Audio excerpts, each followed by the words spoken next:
Órale! Bienvenidos and welcome to the Familia FFP podcast. This is your host, Jorge Martin. Familia. NFL Insider Series is caliente, caliente, caliente. We're just jamming. We are getting so many just fantastic minds, just bringing you just the caliente, the best, lo mejor del mundo when it comes to the upcoming season and specific for fantasy football. It's just awesome. And also before anything, I want to make sure our friend our amigos out there in the YouTube community, you guys have been firing up already in this series. I could see that you're coming out in droves. Please, we our subscriptions are already up. If you haven't already, give us hit that thumbs up, give us a subscription, por favor. Keep it in there because we're just getting started in this series. We're going to go 32 for 32 when it comes to NFL teams, and we're going to go all the way till the end of July.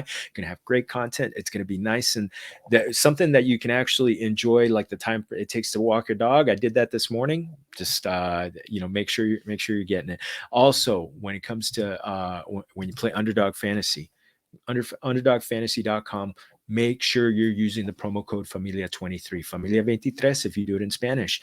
Best of the best ball. I mean, the best ball has just been flying, especially since the NFL draft. I mean, I'm probably doing 3 to 5 drafts at one time, slow drafts, not the fast ones. But I'm telling you, Familia, it's the greatest practice when it comes for redraft season. But also, you can win some money. Best Ball Mania is happening. You can the winner last year took home $2 million.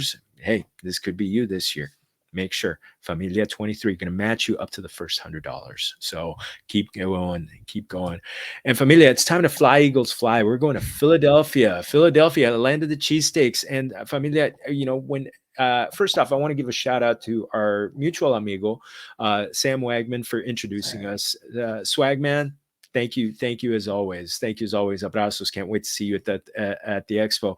But Conor Myles, I mean, geez, when it comes to the Philadelphia Eagles, he's my go-to. He's the guy I start and end with.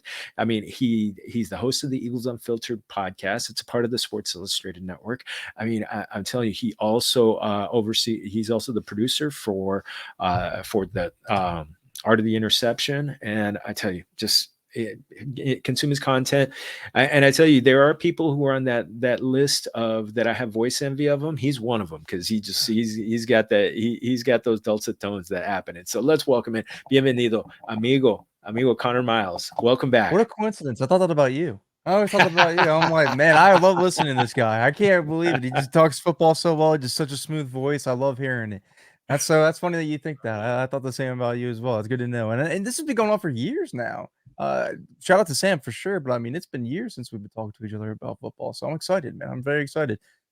And I mean, it's going to be a really different Eagles. And, people are saying, what do you mean different? I mean, all they really changed was the running back room. But that's such a huge change for a team that relies so much on running the ball. So I'm excited to discuss this whole entire backfield with you. And instead of just discussing Miles Sanders and what I thought would be Kenneth Gainwell's coming out party, which I was technically right. Just, it happened all the way at the end. Yeah, they waited all the way at the end to save it, though. But it's going to be fun to discuss this because it's such a dynamic backfield. I mean, they're going to be relying on 4 guys this year, so it's going to be fun to discuss. Oh, well, let's start first off at the guy taking the snap, Jalen Hurts. I mean, you first off, you lost Shane Steichen, which cannot be diminished, but they stayed in house with his replacement. So, but last year, I want to point out, Familia, and if you haven't, we got the receipts. Go back and listen to last year's. Conor was one of the first people and the first person that I heard to say that Jalen Hurts could not only become a QB1, not just top 12, but the QB1 overall, and on a points per game basis, he was there. I mean, when we're talking about Jalen Hurts this year, I mean, just an incredible player. And last year, when he could choose how he beat teams.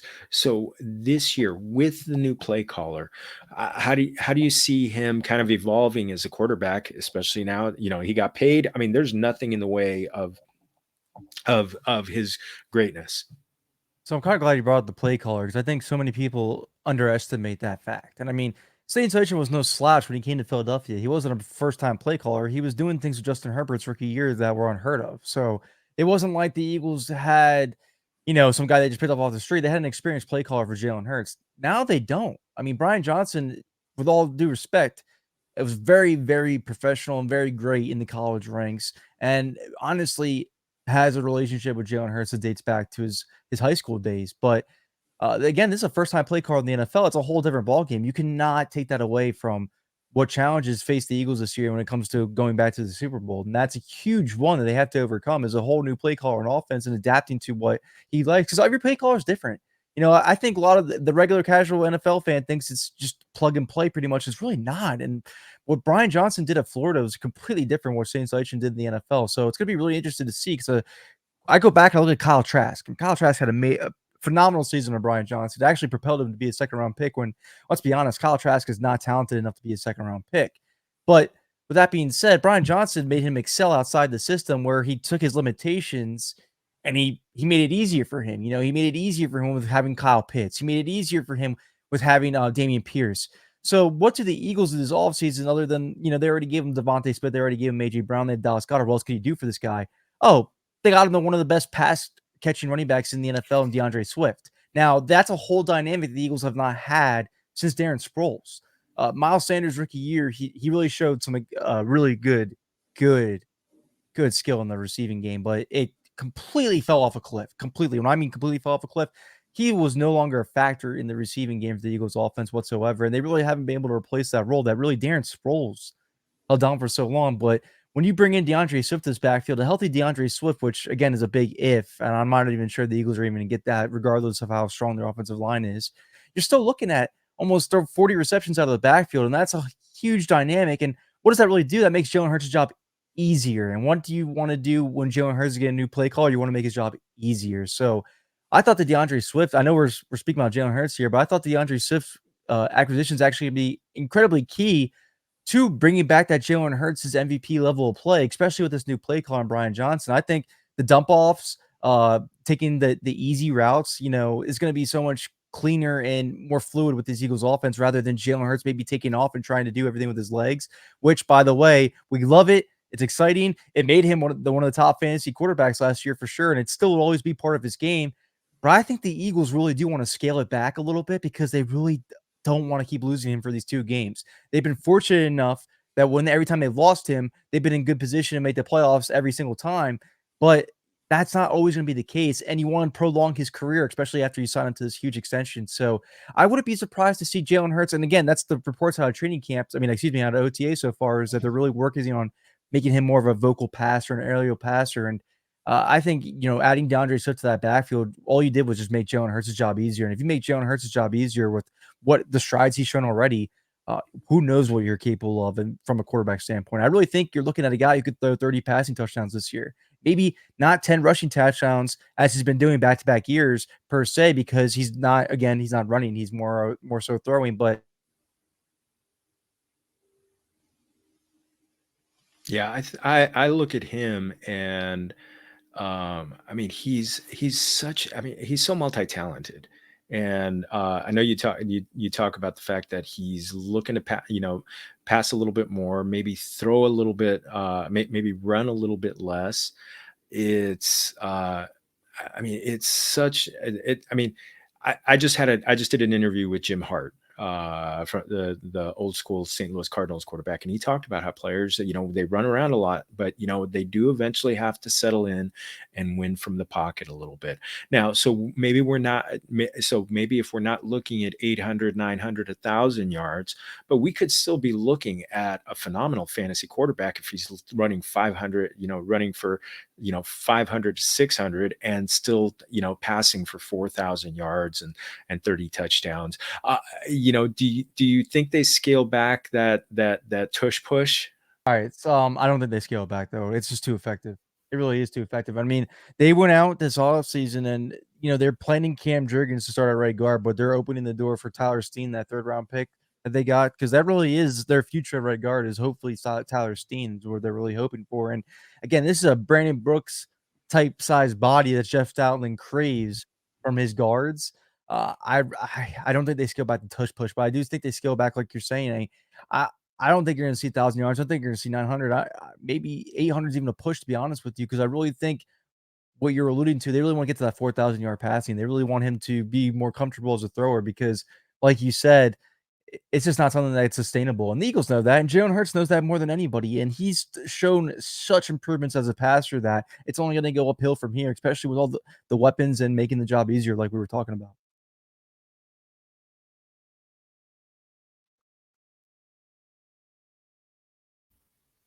That to me has been the thing that's been so phenomenal about Jalen Hurts is just in watching him, and he's always improved. I remember watching him as a freshman at Alabama, and he's a much different guy than he is now. And I think I mean probably grown as much as any quarterback I've seen in a long time.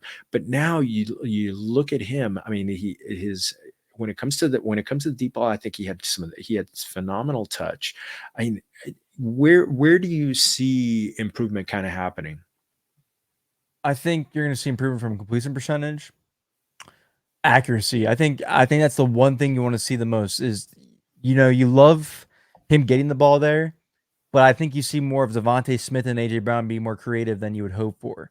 I think you want to see him get it more into a better ball placement, I guess I should say, which goes into accuracy. But I think that's really what you want to see most is, gradually you're seeing this, but now you want to see this consistently where he doesn't feel the need to just bail out and run all the time, or he feels he can calm in the pocket, feel for the need to run, and actually really deliver the pass when you actually thought, hey, Jalen Hurts usually would run there. So that's why I think you're going to see the improvement the most. Oh, that's awesome. That's awesome. When it comes to super flex drafts, where quarterbacks are going at the front, I mean, it's right now, it's almost like flip your coin between Jalen Hurts, Josh Allen, and Patrick Mahomes. And I know all my friends who are Philly fans, they're all just pushing Jalen Hurts to the front of the pack on there. So yeah, can't go wrong on picking him number one overall in super flex drafts, right? No, but I'll tell you right now, Jalen Hurts walks so Justin Fields can crawl. That the Chicago Bears are following the same method, and I think it's going to work there too. And I think we'll be talking about Justin Fields among this conversation next year as well. It's funny. Back in October of last year, I did an interview with former Dodger who is a huge fantasy football player, Jerry Hairston Jr. And Yep. he talked about the fact he said, and he's a huge Bears fan, and he said that the Bears have the blueprint, and it's what the Eagles did in 2021. And this is what they have to be doing. This is what they have to be doing. And they added the big time pass catcher to them. So, and they beefed up the line. So let's see. So yeah, I'm going to keep, see Strong if rushing he, attack too. They have a really good rushing attack. I like the rookie they got out of Texas. I think he's going to be very good. Especially when you limit his carries behind Bijan Robinson, you're going to get a good guy there in Roshan Johnson. And then Khalil Herbert, I was always a fan. And Foreman, I mean, I don't know why Devontae Foreman keeps being stolen by teams. So I don't know why he's going for such shit. I understand the running back value is so horrible, but I mean, this guy is he's young and he still keeps proving himself with the Titans, with the Panthers, and now he's going to do it again with the Bears. So they have a really good rushing attack to complement that aerial attack that's going to be improved this year. You hope if Chase Claypool sets up to the bat. oh, we'll see. Well, let's stay with the Yes. running backs, but let's talk about let's talk, you talked about DeAndre Swift. So it's kind of, a cluster fudge. Yeah, that's a good way to uh, put it. Yeah, you got Swift, Penny, who is becoming the darling of best ball drafts. Again, don't forget, underdog, Familia 23. Penny, Gainwell finished strong there last year, and he even had some good run there in the playoffs. And then Boston Scott is still around. Can you help me kind of break down how this backfield is gonna work this year? I mean, truthfully, everybody's like, "Why? What the Eagles are like, stockpiling running backs?" But the truth is, they're doing it because they understand the limitations that DeAndre Swift and Rashad Penny have. I mean, they guys have not stayed healthy at all. They have not proven to stay healthy, and I'm sure, you'll hear from most Eagles fans, well, they haven't had the Eagles' offensive line. The Seahawks offensive line was incredibly improved last year, and the Lions is no slouch either. So it's not the offensive line's fault these guys keep getting hurt. It's really these guys' availability at the end of the day. And, the Eagles are very aware of that. That's why, I think I was a little bit wrong about Kenny Gainwell last year because it didn't happen until the end of the year, but don't sleep on his contributions and what usage he's going to get this year because the Eagles are going to limit Penny and they are going to limit Swift too because it's a long season and they want these guys in January and hopefully February as well. They don't want them just for the 18 game stretch. So I wouldn't sleep on Kenneth Gainwell at all. And Boston Scott against the Giants is always a good bet right there. So Yeah. you don't have to worry about that. And Trey Sermon's going to get some hype. I'll tell you right now, the third round pick out of Ohio State from the 49ers, the Eagles got on waivers. He's going to get some hype in training camp. They're going to build up his trade value as best as they can. I don't see him making the team. I see them traded him actually because I think he's going to look good in preseason. And I think it's going to make some fantasy owners question, is Rashaad Penny going to be there because the Eagles barely gave him any money? Because that's what some fans are already talking about, but I wouldn't worry about that at all. I actually, you're going to think this is funny. I think Rashaad Penny is going to be the gem of this Eagles running back group. I think DeAndre Swift is here for a specific role. And again, he's taken a bunch of the glamour so far since that draft day trade. But I really think Rashaad Penny's the best runner on this Eagles team. And, he's a first round pick for a reason out of San Diego State. He's going to be very, very good once he gets those holes that the Eagles offensive line normally creates for their running back. So I'm really excited to see what Rashaad Penny can do. I actually think he's going to have a 1,000-yard season despite if he's either healthy or not. He's been so close with such a small period of games anyways. So I wouldn't be surprised if he scratches off 1,014 games to the Eagles as is, to be honest with you. I actually think that's how that's going to go. He's really the best runner that they have. I really like his talent. I really do. DeAndre Swift's definitely taking the glamour for all the what he's going to do out of the backfield receiving wise. But I'll tell you right now, Gainwell will get his contributions, and then fantasy owners are going to scratch their heads when maybe he gets the most usage in a game where the Eagles pass the most, and I wonder what's going on. What about Penny? Because I think to be honest with you, man, I wouldn't even start an Eagles running back at running back 2 this year in fantasy. I would want to have them in flex positional games depending on matchups. That's just the truth how I feel because I think they're going to have. That's the best thing about this running back group is defensive coordinators are going to be up at night wondering who are they going to throw at me? Who are they going to use the most? What are they going to do with these guys? And it's going to change on a game-to-game basis because that's how creative the Eagles are going to be. But Rashaad Penny, to me, is going to be the guy that's worth drafting. I'm glad the best ball is already showing that. Oh yeah, and yeah, grabbing him, and he's fairly late right now when it comes to. I'm looking at the rankings right now. He's running back. Let me see. Let me go find him real quick. Wasn't planning. He was in the low teens. Yeah, 27. 27. Wow. 27. He's going at pick number 150. Actually, no, I'm pick 37. RB 37, pick number 115 overall. Wow. So I mean, that's getting him in the 10th round. That's getting a running back there. So yeah, that's why I've been grabbing him a little bit late.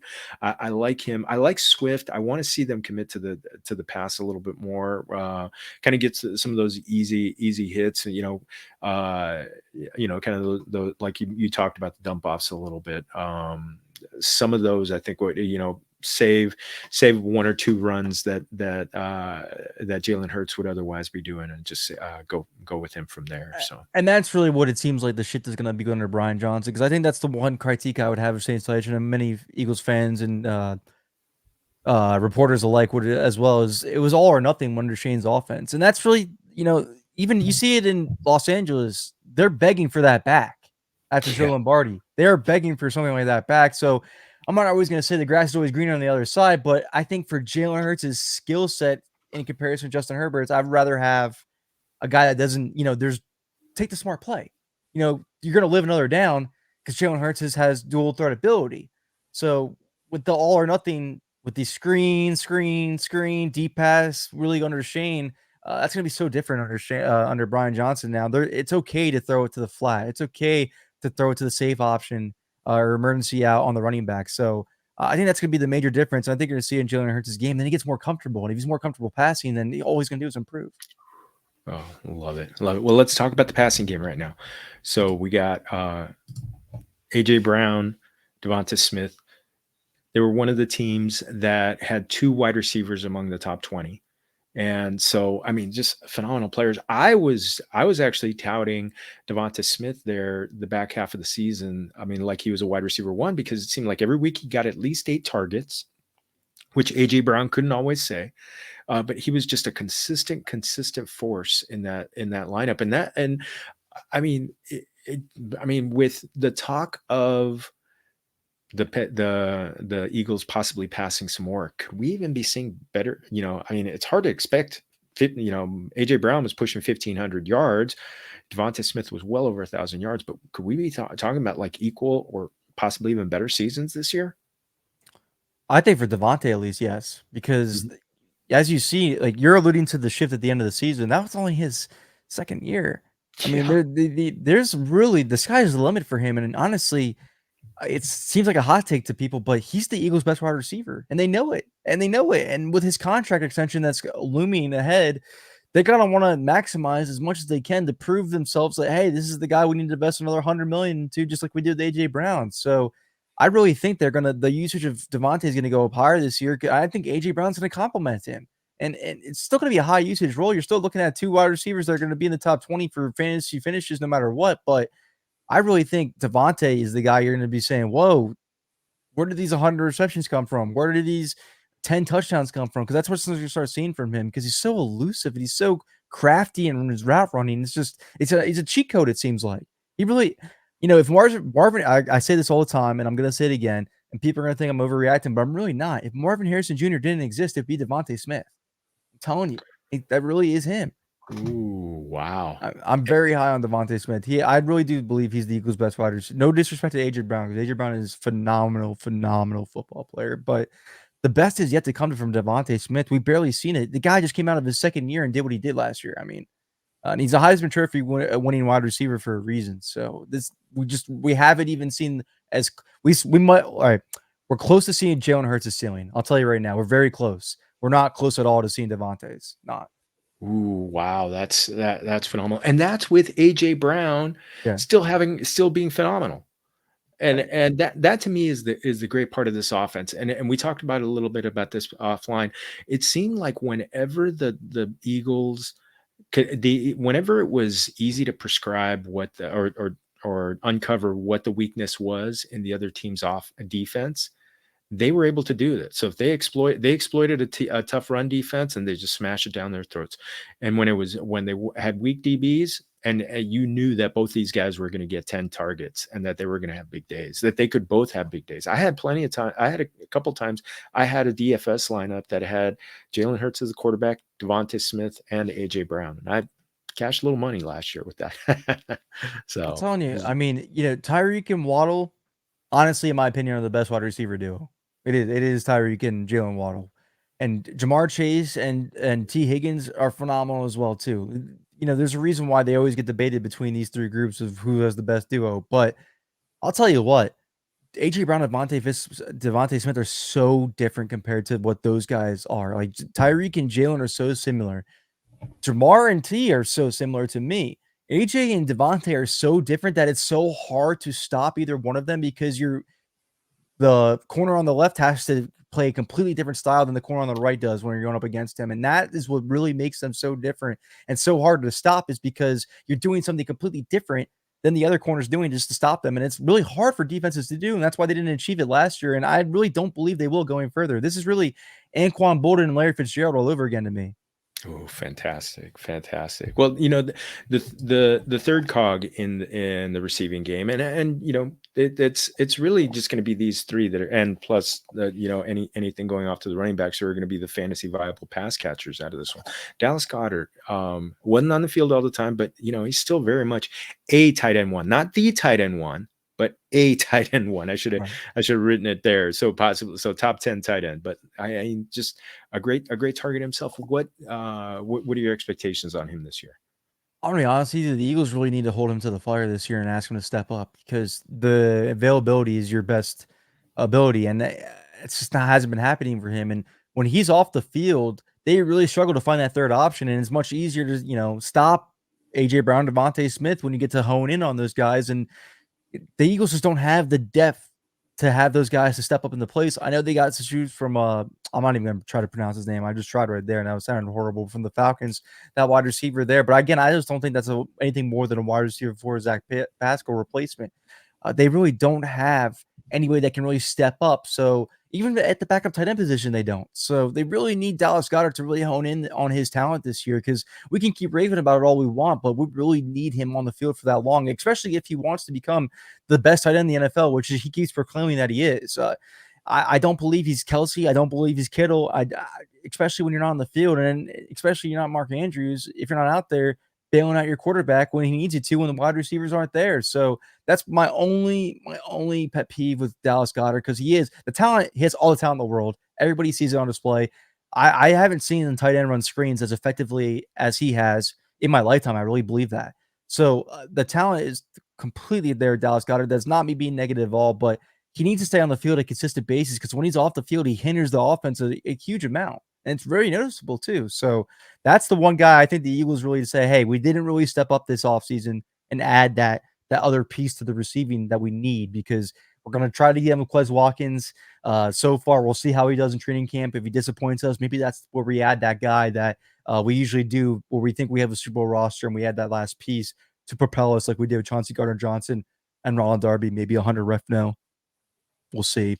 But they really need Dallas Goedert to stay on the field this year and be healthy and really hone in on it, being able to stay on the field this year, because once he's off the field, it really limits what this passing attack can do. Oh man, well, we talked about that. Beyond these three, that's all the passing. I want to talk about that old line.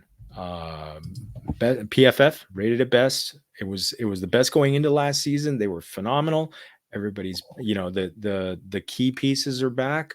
How much is this the driving force behind that offense's success and the whole team, really? I will say this, as a huge Isaac Seumalo fan, there will be an adjustment period. You'll be like, what do you mean an adjustment period? This is the right guard position. They're bringing back 4 out of the 5. It will be an adjustment period. You cannot underestimate chemistry on the offensive line and how much it hinders once you don't have it, especially at one spot. It doesn't matter at all. It can break the whole entire line. And Lane Johnson's availability has been in question numerous times as well. So the right guard spot is really the most intriguing thing about that's really the offseason tale for the Eagles when you're going into training camp is Cam Jurgens going to be the right guard, the guy who's never played guard other than center in his football career, or is going to be a 3rd-round pick rookie, Tyler Steen, who is supposedly the future at that spot no matter what? We'll find out, and it's going to take time for him to adjust and, be in line with the rest of the offensive line, so that chemistry to be intact. So I do think there will be an adjustment period. I don't think it's going to be noticeable from a fan standpoint, because they're still going to be a productive unit. Again, 4 out of the 5 is still going to get you. Teams are begging to have 4 out of the 5 set. So the fact that the Eagles even have that puts them in number 1 in PFS rankings as they were. And again, that's the driving force behind this team, no matter what. You really just can't stop this line. From a run blocking standpoint, it's going to be doing wonders for DeAndre Swift, who's looking to rejuvenate his career. Rashaad Penny's looking to rejuvenate his career. Jalen Hurts' ability to still keep scoring touchdowns and doing that touch push that you were talking about that they didn't ban. That wins games for the Eagles. That literally alone wins games for the Eagles. And if your offensive line can be that dominant, or your quarterback can be that successful on quarterback sneaks, enough for you to win games. Yeah, that's a unit that you could just tip your hat to, because that's we talked about the Hogs back with the Washington Redskins days. The Eagles have it. They have the Hogs right in front of them, because they literally are winning them games. They're winning them football games by themselves. It's incredible. Oh man, and shout out to my amiga Maddie Kroll, who Jason Kelsey's her favorite player. So we're talking about that unit. Great player pick. And what a podcast too, The New Heights. I want to go to that show. Oh my God, it's phenomenal. They do a great job. Him and Travis. They're great. They're phenomenal. Even and they kept it going even during the Super Bowl when they're going against each other. It was phenomenal.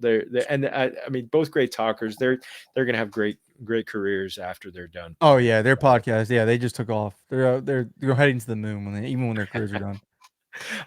So I want to talk about the other side of the ball real quick. What what do they look like against the run and against the pass? Man, I hate to say it, I really don't know, because they have a whole new defense this year. They have, I know it's not players wise, but there is some key personnel changes, and then the huge major factor here is Sean Dassey is not Jonathan Gannon as a play caller. They're polar opposites. They may run similar systems, but if you go back to what Dassey was doing in Chicago, and he's going to sprinkle in what he learned in Seattle too as well. The Eagles might be an improved team against the run. I don't know. They're asking a lot from Jordan Davis this year in year 2, which, as they should, he was a first-round pick. And that's really the guy that it starts with. They need him to be their Vita Vea. They need him to be that nose tackle that stops the run, or at least where it starts with him. So hopefully they were improved against the run this year. You hope, especially with all the additions and a healthy Jordan Davis, who you need a bigger year or two from. But with this whole new system, I think it's going to be exciting. I think they're going to attack the quarterback way more than you saw with Jonathan Gannon's system, where you relied on your front four and your top defensive back secondary to hold it down. I think you're going to see a lot more pressure this year and a lot more blitzing from the Eagles, especially with, they added Nolan Smith in the first round. I thought that was such an intriguing pick because a lot of people are thinking, he's undersized. He's not going to last in the NFL. He's not going to fit this way. But the Eagles are telling him to become in there, be their Swiss Army knife. They're not saying, hey, come take Josh Sweat's job. No. They're not saying take Hassan Reddick's job. No, not at all. They're not even saying take Brandon Graham's job. They're saying we're going to sprinkle you in and you're going to go after the quarterback and be our sack specialist. And I think doing that instead of doing that with Ryan Kerrigan and doing that with, these older Robert Quinn, doing that with a fresh guy coming out of a championship SEC team and Nolan Smith, I think that's going to be huge for them this year. I think they're going to be just an attacking style defense that instead of trying to hope that, hey, we have a great cornerback duo, probably the best in the league, honestly, and we have a really great front seven. Let's just rely on that talent alone and play it here from there, like what they were doing from Jonathan Gannon. I think they're going to say, well, let's just go after it. Let's take those risks. Let's send those guys on the blitz. So I think this team is just going to be so more. I mean, this defense is going to be so more fierce and competitive and in your face after the quarterback. And these mirror stunts, these mirror. For the fans that don't know what that means, I saw so much film of Robert Quinn and Khalil Mack rushing from the same side that excited the hell out of me. Because if you get Josh Sweat and Hassan Reddick, not even Josh Sweat and Hassan Reddick, maybe even Brandon Graham and Hassan Reddick, or Nolan Smith and Hassan Reddick on the same side rushing the quarterback, you're getting him 9 times out of 10, 100% with those guys and their talent. So I'm very excited to see what this defense does, but I think they're going to be in your face, down your throat, and a bunch of blitzing this year instead of relying on the talent that they had. Oh, phenomenal. Oh, mi amigo. I can't believe it's almost 3 months till the start of the season because I'm fired up. I'm ready for it now. And you're shouting out YouTube. I want to give YouTube a shout out too. Thank God they got Sunday Ticket. Thank God. Man, oh my God. Be fun.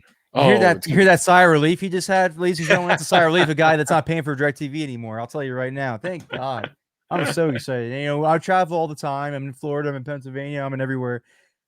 Just the fact I could sit down and watch it anywhere I need to without paying out the butt pretty much is so great. So shout out to YouTube for getting Sunday Ticket. I'm so excited for that. No, it's awesome. So over under, I believe I saw the over under on wins is 9.5 on BetMGM. That seems low to me. The Super Bowl loser always goes through that hurdle, and the Eagles will. 100% they will. They will have that Super Bowl loss hangover, and it will hit them hard, and people are going to be like, what's going on? Are the Eagles the same? And then when it matters after Thanksgiving, when they really start to heat it up and look like that team that we thought they were, you're looking at an 11, 12-win team. And, I really think 11 wins is really their ceiling this year. And because again, I'm a firm believer in the Super Bowl hangover, and I think they're going to hit hard with it. And especially with all the factors we talked about, they have new play callers. Nick Sirianni is still going to be Nick Sirianni, but Nick Sirianni is the coach that sits back and coaches. He doesn't call plays. Yeah, he's a CEO. So they're going to go through this hangover period, and people are going to bash the Eagles. The fans are going to wonder what's going on. The media is going to say, are the Eagles the same? Is this the same team? Did they pay Hurts too soon? You're going to laugh at all those headlines after Thanksgiving because they're going to be back to where they were supposed to be with that talent, because they're going to get used to it. They're going to have cohesion. They're going to get used to what their play callers are calling. They're going to have chemistry where they didn't have chemistry before. The safety position is their weakest position right now. That position should be settled in by then. So we'll really see how it looks, but I think I can understand why they put 9 because of those reasons, and those are huge factors, and they have the number 1 schedule. They have a very tough schedule this year. They didn't have the toughest schedule last year. It wasn't the easiest, as some people would say. I don't know where they're getting that information from. It was middle of the pack, but they have the toughest schedule this year, so it's not going to be as easy as they made it look last year, especially with another year of film on these guys. People are going to know how to throw things at Jalen Hurts more so than they did last year. They're going to know how to cover or at least attack A.J. Brown and DeVonta Smith more so than they did last year, especially if Dallas Goedert goes down again. So they will have their mental hurdles. They will have their roadblocks, but the talent will overcome at the end of the day, because this is, again, by far, I think the top 3 team in the NFL on paper, talent-wise. And I'm not trying to be biased. This is truly how I feel. They're right up there with the Chiefs. They still are. So Oh, we'll see how it goes. really deep, really deep. I mean, the NFC East is going to be no joke, It really but won't. It really won't. everybody's going to be good. I The mean, Giants are really. I think the Giants. The Eagles did sweep them last year, but they have the right guys in place. When you have the right guys in place, the foundation just seems to blossom over time, and it ends up being productive. And I think that's what's going to happen in New York. So, I think actually the team that's reverted in the NFC East that's going to take a little bit of a tumble. I think is just because I don't think they have the right guys in place. Is Dallas. I think Mike ooh, McCarthy. I think they still make the playoffs. I'm not trying to hate on the Cowboys or sound like a typical Eagles fan, but something doesn't is just not right there. For them to fall on their face each time at the end of the divisional rounds, these final drives, something's not right there. That means somebody's not on the same page, and they're blaming Kellen Moore for it, and they're making him the scapegoat, and they're saying that's the reason.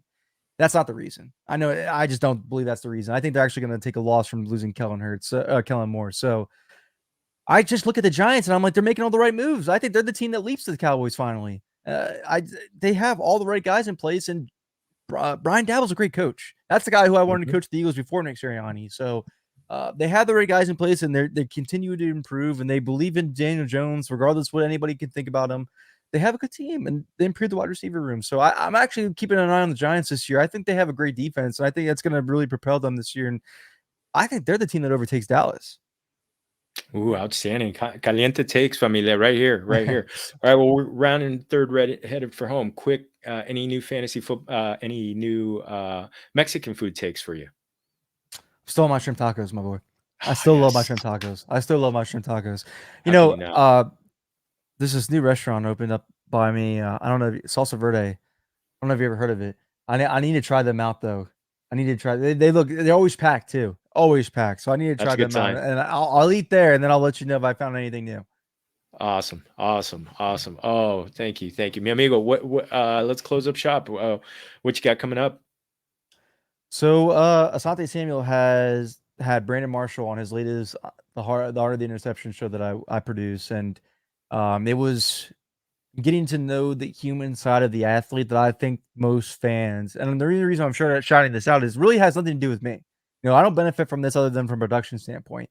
I want people to hear this because I think if you remember Brandon Marshall, the wide receiver, Broncos, Jets, multiple teams, Dolphins. If you remember him fondly, you remember the off the field stuff, and he was always in the headlines for the negative attention. But there's so much more than meets the eye with that man, and there was so much more behind the scenes that the typical person was not privy to. So if you really want to know the human side of the athlete, the art of the interception on YouTube, go check it out. It's by Asante Samuel, former All-Pro, Super Bowl winning cornerback. Uh, Honestly, one of the best defensive players of my lifetime, I thought. So go check it out because I know athletes are humans, but I think we lose sight of that sometimes because we put them in this class because we see how much money they're making and how much they don't have the struggles that we have is what we think, is what we put in our heads. And that's just not the case. And so the art of the interception, Brandon Marshall was just on there. Great episode. Go check it out if you have any free time. You really would like to see the human side of the NFL athlete. Awesome, brother. Awesome. Thank you. Thank you for Yes, doing this. sir. And yes, Yes, sir. please. Thank you. Of course. Absolutely. Oh, I man. love talking to you, man. I love talking football with you. He won't say it, but I will. I mean, we'll talk on the DMs on Twitter, even during the season, and just say, "Oh, I can't believe this is working out." Or he'll tell me one of my takes were right that we're on the show, and I'm like, "Man, I love this guy. I love this guy. We're great talking Yeah. football with you as always." Hey, I'm one of those ones that I'm one of the people who like, hey, I celebrate. I want to help people celebrate their wins because they're not that easy to come by. So, oh man, so I can't thank Conor enough for being on with us, Familia. Thank you for joining us. Also, make sure you're giving us a like and subscribe on YouTube, por favor. Make sure you're doing that, and also, our amigos over at Underdog Fantasy, use that promo code Familia23. Get matched up to your first $100. Play best ball. You're going to play best ball all the way up to the kickoff, in September. So the first kickoff, you could keep drafting now all the way until then. So keep going. Underdog Fantasy. Also, you can find me at Jorge Martin 17. Conor, where do we find you on Twitter? At Slant Miles. Right there, as you see it at Snipe Miles on Twitter. So please make sure to give him a like and subscribe.